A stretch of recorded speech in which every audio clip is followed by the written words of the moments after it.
nous, on a besoin de la planète pour continuer à vivre, à survivre. En revanche, l'inverse n'est pas vrai.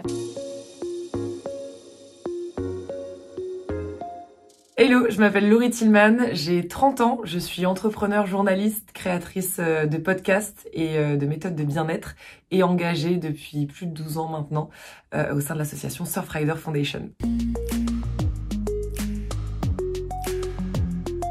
J'ai commencé en fait le surf quand j'étais ado, donc j'ai grandi toute ma vie à Brest, dans le Finistère, en Bretagne. Et en fait, je pense que je me suis rendu compte à quel point l'océan m'apportait et j'avais besoin de me sentir utile, en tout cas de lui rendre l'appareil.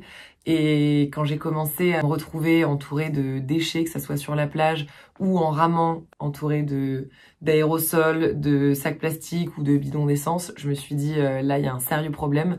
Donc j'ai commencé à me renseigner, j'étais étudiante en école de commerce, à Brest toujours, et on avait une après-midi qui était consacrée à des engagements caritatifs ou autres. Et il n'y avait pas d'asso qui parlait d'environnement et je me suis dit bah tiens, c'est le moment. Et avec quelques copines de classe, on a décidé de se lancer dans un projet qu'on avait baptisé Surf Écolo, où l'idée c'était d'apprendre aux étudiants à surfer et en fonction des marées, dans la même journée, de les initier au nettoyage de déchets sur la plage. Donc c'est là que j'ai pris contact avec Surfrider Foundation. Donc ça passe par des prises de parole, par des temps de réflexion aussi, de comment faire en sorte d'éduquer la prochaine génération à venir, de faire en sorte, pourquoi pas, que l'écologie soit une matière principale enseignée à l'école. Et puis évidemment, quand on rentre dans le concret, c'est motiver les troupes pour participer aux initiatives Océane, par exemple, c'est nettoyage de plage avec Surfrider Foundation et partout en Europe et proche de chez vous. Et voilà, de faire remonter en fait toutes les données des déchets récoltés jusqu'aux grands patrons et donc au sein de nos politiques pour adopter ensuite des lois qui enrayeront tout ce fléau, cette pollution et ces déchets plastiques.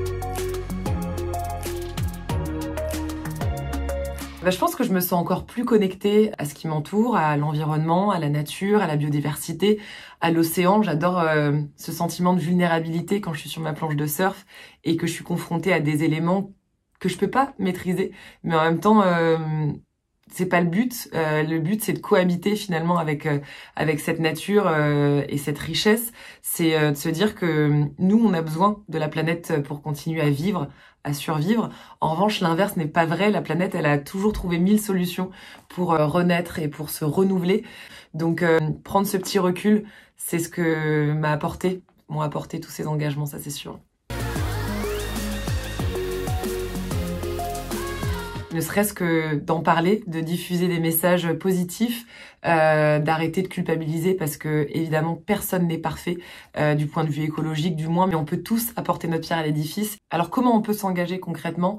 3 petits gestes simples. Déjà, on le répétera jamais assez, mais utiliser une gourde au quotidien plutôt que des bouteilles d'eau en plastique, ça c'est déjà un premier pas. Les bocaux, ça c'est la vie aussi, acheter en vrac et en plus ça fait une super déco dans la cuisine, donc on adore. Puis si vous êtes manuel, vous voulez vous amuser, vous pouvez aussi créer vos propres petits produits d'entretien. Généralement, il n'y a pas besoin de plus de 3 ingrédients que vous pouvez acheter en vrac. C'est hyper simple et c'est hyper gratifiant, ça fait du bien et on a l'impression d'alléger un peu sa maison.